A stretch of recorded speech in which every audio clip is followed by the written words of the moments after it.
Eh, bueno, yo soy Luisa Ripa, de la Argentina, profesora retirada que he sido concursada en la Universidad Católica y en la Universidad Nacional de Quilmes. Actualmente enseño todavía en el Centro de Estudios Filosóficos Teológicos de la Diócesis de Quilmes y he presentado un trabajo que, se, que, que quiere acercar dos tesis de filósofos fenomenológicos, este, para pensar un poco mejor, un poco más, qué sé yo si mejor, el fundamentalismo. El fundamentalismo, como se sabe, es una denominación que se hicieron a sí mismos cristianos a fines del siglo XIX, principios del XX, en Estados Unidos, que querían de esa manera eh, subrayar que su fidelidad a lo fundamental del cristianismo justamente. Pero hoy tiene un uso distinto, casi epitético, es decir, es una especie de calificación que no necesita prueba y que simplemente descalifica con solo usarlo. Se suele usar para ciertas formas del cristianismo y para ciertas formas del islamismo, como formas cerradas y violentas y positivas de manera de hablar. La fórmula también suele decir una lectura fundamentalista de la Biblia, lo cual significa tomar ciertos pasajes y utilizarlos de una determinada manera en esos términos de violencia y de cerrazón y de cerrazón.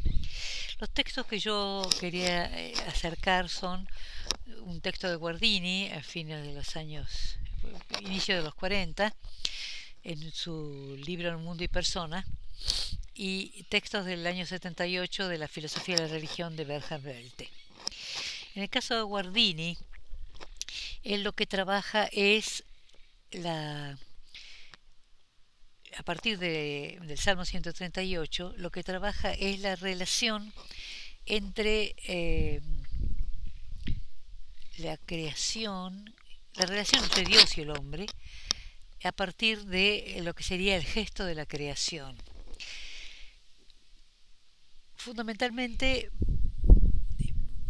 va a hacer pie en ese salmo que se queja por ser visto por Dios hasta las entrañas de su propia madre antes de que tuviera conciencia, etcétera, nada escapa a la mirada de Dios, y reconocer con el salmista que eso es insoportable. Con el salmista, con Nietzsche, con el Kirillov de los demonios de Dostoyevsky, que eso es insoportable. Porque no es digno ser visto de tal manera por otro. La respuesta de Guardini es que lo que pasa es que Dios no es otro, tampoco es yo.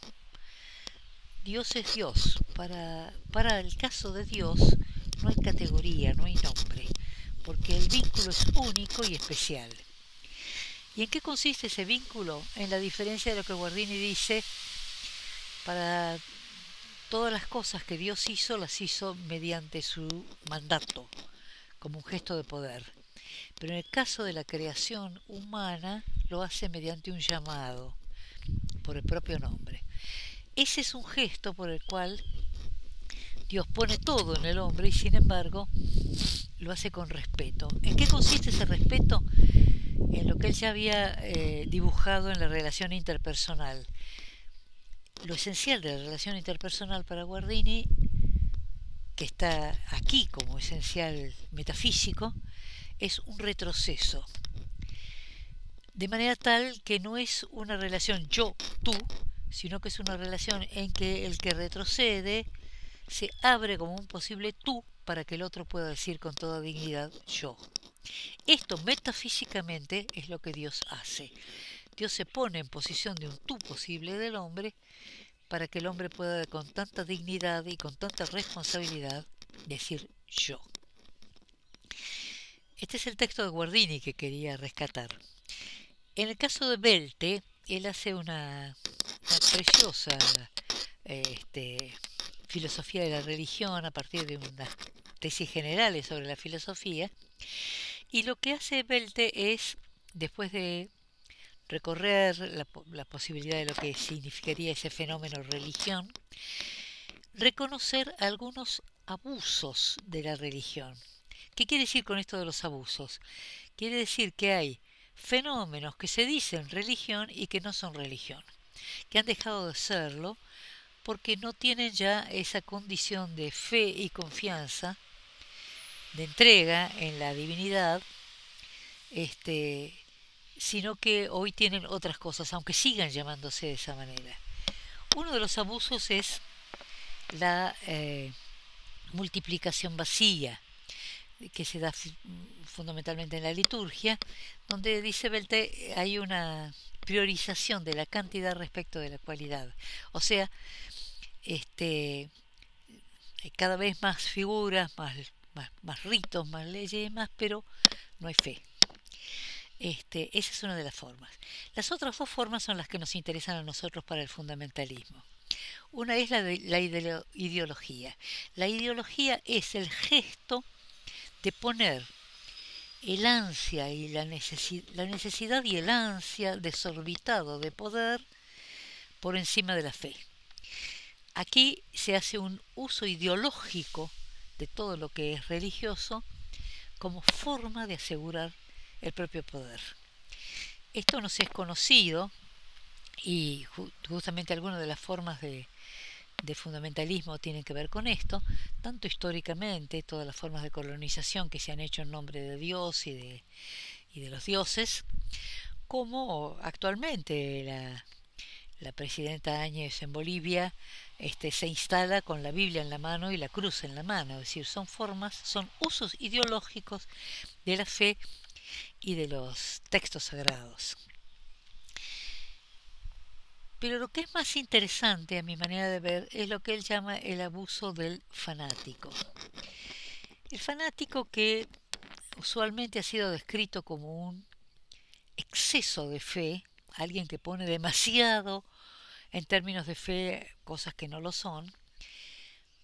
Para Belte, el fanático ha perdido la fe. El fanático ha perdido la fe porque ya no tiene más esperanza, está desesperado, está cansado de esperar que Dios instale lo que ha prometido. La paz, el amor, el reino, la igualdad, la comprensión, fundamentalmente el amor, esto está largamente prometido y sin embargo está ausente. El fanático es el que va a instalar él, por sus medios y violentamente, lo que Dios no instala. Se trata entonces de alguien que está profundamente desesperanzado respecto de Dios y profundamente y violentamente lanzado a instalar lo que Dios no instala. Dicho así, una consideración también respecto de lo que se llama lectura fundamentalista de la Biblia. Esta sería una forma de utilizar frases, textos fuera de contexto histórico, para justamente usarlo ideológicamente o fanáticamente. Esta forma de hablar tiene un riesgo, y es volver a instalar la necesidad del experto en Biblia, el experto en textos sagrados, como para que sea el único que legítimamente y con autoridad pueda decir qué es lo que allí realmente se dice. Yo voy a proponer finalmente como conclusión la instalación de ciertas tensiones. Una de las tensiones es esta: la ayuda que puede tener la sabiduría bíblica o en general de los textos sagrados, en general de lo que cada religión pueda suponer, y la propiedad que cada fiel, que cada creyente, que cada pequeña comunidad pueda tener para hacer su interpretación, su lectura, su encuentro con lo sagrado. Aquí hay una auténtica tensión, porque de lo contrario volveríamos a momentos. La gran revolución de Lutero fue eso, poner la Biblia en la mano de la gente. Y el Concilio Vaticano II lo reconoció para el catolicismo. esta crítica a la lectura fundamentalista podría correr el riesgo de volver a exigir. Recuerdo que mi madre, hace ya mucho tiempo, tuvo que pedir permiso para poder leer el Antiguo Testamento, porque ni siquiera podía leerlo. Entonces, esta es una tensión.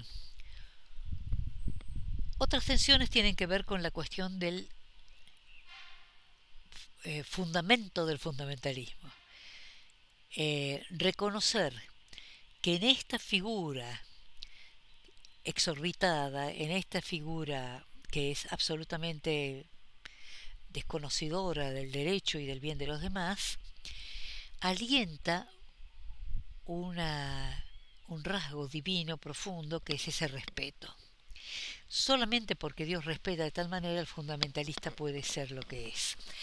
De manera tal que nuestra crítica al fundamentalismo no tiene que ser fundamentalista, sino reconocer ese profundo respeto y a veces ese profundo dolor y esa profunda desesperanza que alienta en el fondo del fundamentalismo. Por fin, en el proceso es también reconocer la necesidad, aquí tendría que ver con una ética, la necesidad de la escucha y de la paciencia. Es decir, se tratan procesos para producir encuentros, son procesos largos y son procesos complicados que necesitan de reiterar aperturas y de reiterar intentos de escuchas como para producir verdaderos encuentros. Y por último, esta manera de postular una ética de la escucha y una espiritualidad del acercamiento podría permitir, yo creo que esto está en la aurora de nuestros tiempos, una promesa de encuentro interreligioso absolutamente inédito y que se hace sobre la base no de las necesidades de convivencia, sino sobre la base del reconocimiento de cuán parecidos, cuán semejantes, cuán parientes son nuestros dioses, nuestros ritos y nuestras creencias. Y la inauguración también de quizá una nueva fraternidad, una nueva sororidad, para usar el término en femenino, que tiene que ver fundamentalmente con el reconocimiento de las diferencias y de las diferencias que son capaces de encuentros desde lo propio hacia lo común. Esta sería en síntesis lo que me parece que nos ayudaría a pensar el término del fundamentalismo sin la pretensión de acabar con el fundamentalismo ni de erradicarlo, quizá fundamentalísticamente, sino de encontrar dentro de su dolor profundo, dentro de su dignidad profunda, nuevos caminos de encuentro, nuevos caminos de tejer interrelaciones y tejer alianzas que no anulen las diferencias, pero que permitan lazos para el bien y para la felicidad. Muchas gracias.